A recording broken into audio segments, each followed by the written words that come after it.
Hi, just want to do a quick little video here on Enfield bolts, specifically number 4 Mark 1s.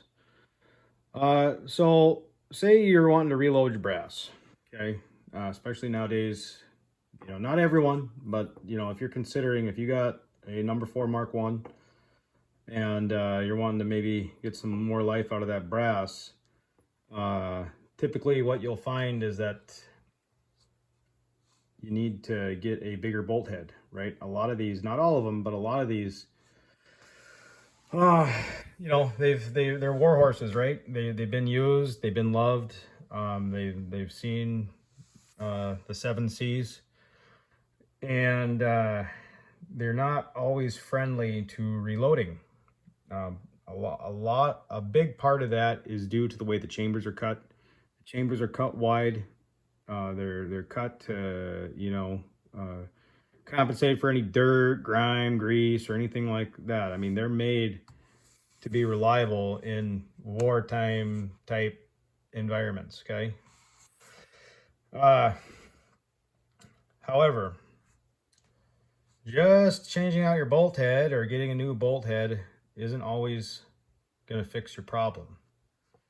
What it is, and what I've discovered, is that it's actually, and this is talked about in some of the armors classes or books, I should say, and so I'm just going to touch on it briefly. I'm not going to go into the technical details. Just, I don't even have the technical tools that those guys have. But basically, what's going on is you're getting wear on, this is the backside, this is the underside of an Enfield bolt. So you're getting wear on these. If you look at this one, look how small that one is compared to these over time. All right. And I don't know, what causes that, use and, everything else, the thousands of rounds that are fired. But sometimes what it is that your receiver is so worn in here and your bolt is so worn, or your bolt's so worn, vice versa, that you're going to need to get a new bolt. Okay. You can still find new bolts. A lot of them are in the Cosmoline. I've seen them range anywhere from 13, 14, 15 bucks. Some of them, for depending on the stamping and everything else like that, they can go up to 60. However, these are a lot easier to come by than the bigger bolt heads. Okay.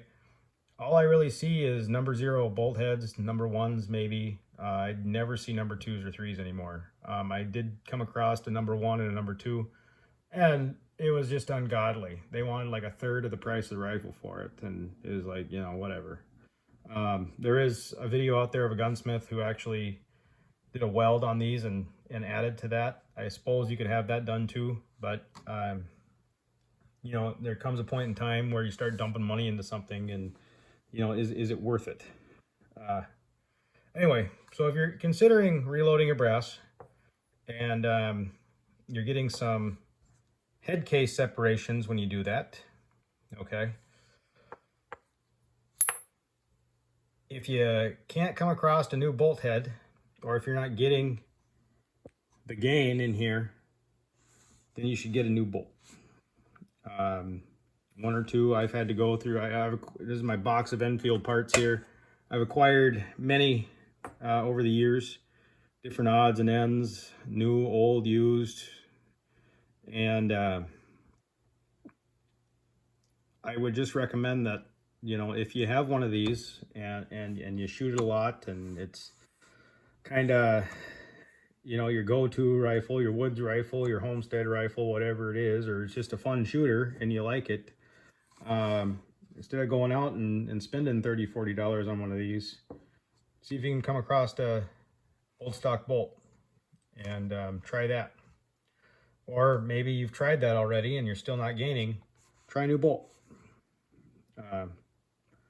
So I'm not going to begin to tell you that I'm a master of these. I'm just a enthusiast, and I learn as I go, and thought I'd bring you along.